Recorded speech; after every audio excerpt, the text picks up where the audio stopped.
Good morning. My name is Stephen Colbert, and I am an American citizen. It is an honor and a privilege to be here today. Congresswoman Lofgren asked me to share my vast experience spending one day as a migrant farm worker. I am happy to use my celebrity to draw attention to this important, complicated issue, and I certainly hope that my star power can bump this hearing all the way up to C-SPAN 1. As we've heard this morning, America's farms are presently far too dependent on immigrant labor to pick our fruits and vegetables. Now, the obvious answer is for all of us to stop eating fruits and vegetables. And if you look at the recent obesity statistics, you'll see that many Americans have already started. Unfortunately, my gastroenterologist, Dr. Eichler, has informed me in no uncertain terms that they are a necessary source of roughage. As evidence, I would like to submit a video of my colonoscopy into the congressional record. Now, we all know there is a long tradition of great nations importing foreign workers to do their farm work. After all, it was the ancient Israelites who built the first food pyramids. But this is America. I don't want a tomato picked by a Mexican. I want it picked by an American, then sliced by a Guatemalan, and served by a Venezuelan in a spa where a Chilean gives me a Brazilian. Because my great-grandfather did not travel across 4,000 miles of the Atlantic Ocean to see this country overrun by immigrants. He did it because he killed a man back in Ireland. That's the rumor. I don't know if that's true. I'd like to have that stricken from the record.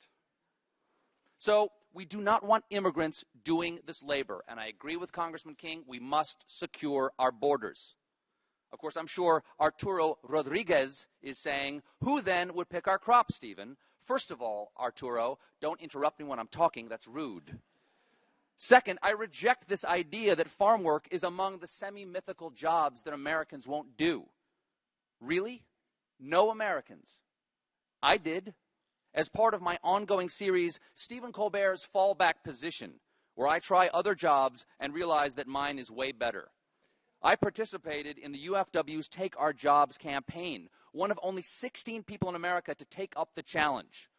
Though that number may increase in the near future, as I understand many Democrats may be looking for work come November. Now, I'll admit, I started my workday with preconceived notions of migrant labor. But after working with these men and women, picking beans, packing corn, for hours on end, side by side, in the unforgiving sun, I have to say, and I do mean this sincerely, please don't make me do this again.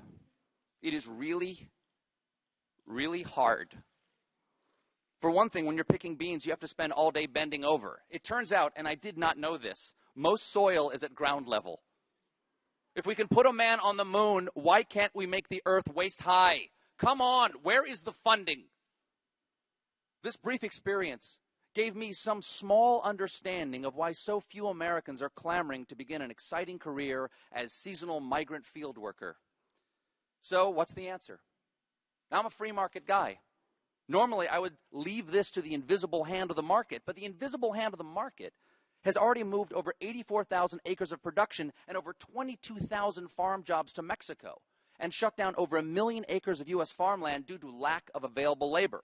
Because apparently, even the invisible hand doesn't want to pick beans. Now, I'm not a fan of the government doing anything. But I've got to ask, why isn't the government doing anything? Maybe this ag jobs bill would help. I don't know. Like most members of Congress, I haven't read it. But maybe we could offer more visas to the immigrants who, let's face it, will probably be doing these jobs anyway.